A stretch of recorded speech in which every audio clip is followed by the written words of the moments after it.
No one can seem to get over the fact that I don't celebrate Thanksgiving. I made a video a few weeks ago about how it doesn't feel like it's already November, and that November basically has turned into like pre-December, and that is all it has become. People were just shocked when I said, you know, screw Thanksgiving and whatever. Yeah, I'm sorry, but I don't celebrate Thanksgiving the way that everyone else celebrates Thanksgiving. And I guess because of the way I have grown up not celebrating it in the same way everyone else does, I have just been really oblivious to the fact that people still even do that stuff and take it that seriously. Like, I've already said like 20 times. Like.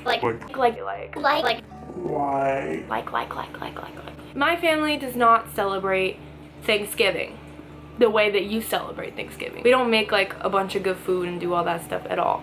You might be wondering why, or you might not care, but I'm gonna tell you anyway. So if you don't want to know why for whatever reason, that's all this video is gonna be about. So let's go back about 13 years ago. The last time we celebrated Thanksgiving the way that everyone else celebrates Thanksgiving was when my mom was pregnant with my little brother 13 years ago. And then my brother was born and everything changed, and I could leave it just like that and that would pretty much describe my life since then. But let's talk about Thanksgiving. My brother was born with a rare genetic disorder called prader-willi syndrome, and some people pronounce it prader-willi. I say prader-willi. Prader, it's the same freaking thing. There's a lot of things that this disorder will bring to a person's life. They do have a lot of symptoms that are similar to autism, behavioral, I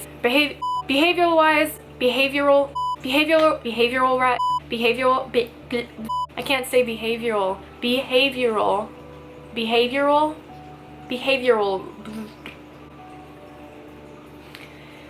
it doesn't even sound right anymore.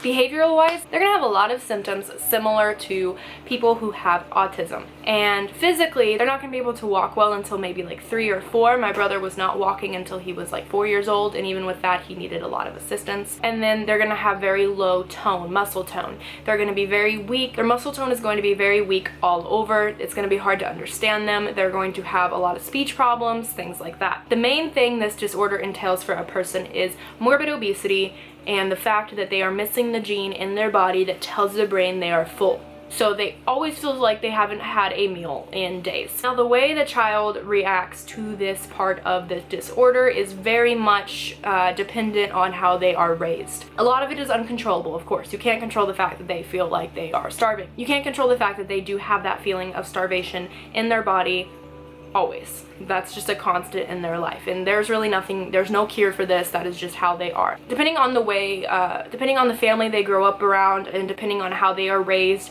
to have a relationship with food, they may grow up differently, and this part of the disorder may be less or more severe than other children with the same disorder. Basically, what my family decided to do was remove all emotional connection to food in our lives completely. We did not celebrate food or attach the feeling of love to food. This way, he did not associate that, you know, food means love and that food is this, you know, powerful emotional thing. Instead, he correlated food with energy. My family raised my little brother to understand that there were 3 times a day that you ate, breakfast, lunch, and dinner, and you did that for energy. You did not do it because it's yummy, you didn't do it because it's fun, you did it because your body needs food. This way, even though he has that feeling in his body 24/7, he did not associate that feeling with the need to eat. He just associated it with this is a feeling he has. Instead of, you know, I need to eat, I need to eat, I need to eat. Instead, it's just another feeling that the body lives with.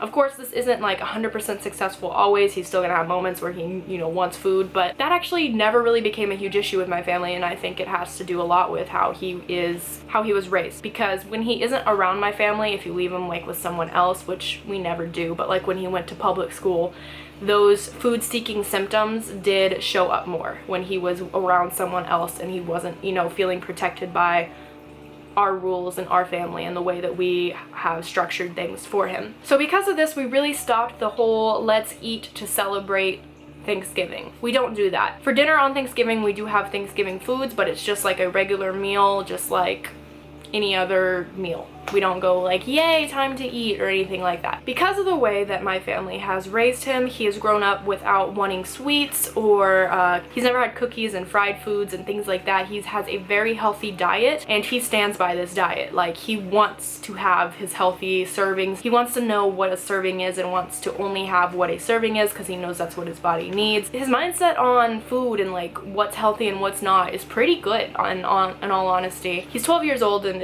I think it's really good. But because he has Prader-Willi syndrome, even though he eats healthier than probably 99% of humans in America, he is still overweight, and that's gonna be an issue, you know, you can't really get rid of. That's just how it is when you have this syndrome. For example, I remember one summer he gained like 10 pounds and we had no clue why, and it was just because he had one extra serving of fruit a day. We took that one extra serving of fruit out of his diet and he lost that weight. So their weight can fluctuate so easily, and their body just can't metabolize food the same way that other humans do. They don't break down the food and use it the same way that other humans do. If we would have raised him to be the same way most humans are, and you know, think of food as a sign of love and think of food as something to celebrate. If we would have raised him like that, there have been several cases of people with Prader-Willi syndrome eating themselves to death. There was a grown adult who went to an all-you-can-eat buffet who had Prader-Willi syndrome, and he was a full functioning adult, but he went to an all-you-can-eat buffet and he ate until he died. It's because no matter how much they eat, their body never gets that signal that there has been, you know, that they're full. They just want to keep eating and keep consuming food because their body still tells them you haven't had anything, you know, there's nothing in your stomach. So I think it's really important with kids who have Prader-Willi syndrome to be raised in an environment where it isn't a, you know, food-oriented environment. We don't do things that associate like food with a very important, fun, fulfilling, emotionally fulfilling item. You know, we don't say that food will cure, you know, if you're sad, here, have some cake or something. We would never do that in this family. So that's why we don't really celebrate Thanksgiving that way. Instead of getting, you know, the whole family together on Thanksgiving and eating and stuff like that, we leave, you know, let all the other family members go out and celebrate Thanksgiving the way that they would, like, you know, my aunts and my uncles and things like that. And then on Christmas Day, we all meet up together and, you know, have fun together and spend some family time together. So for me, Thanksgiving hasn't been that big of a deal, but Christmas has been a huge deal in my family. I adore Christmas. It's the best holiday for me because that's when I get to see my whole family. So that's just to clear the air on why I'm dissing Thanksgiving. I'm not dissing it, okay? It's just my family has grown up in a very different environment than most families have when it comes to food. So yeah. And on top of all that, I have celiac, so I can't eat gluten. So on top of all of his problems, I have my own food problems. So we just don't make food a huge priority other than we need it to survive. Sorry this wasn't an animal video, I just thought this would be something interesting to talk about, and every once in a while I like to give y'all some insight into my world, the world of Teller. Just wanted to give y'all guys, you know, some insight into my world and my life and how things work here. And if I'm really gonna try to do this vlogmas thing, I really need to have some stuff to talk about, so. Thank y'all guys for I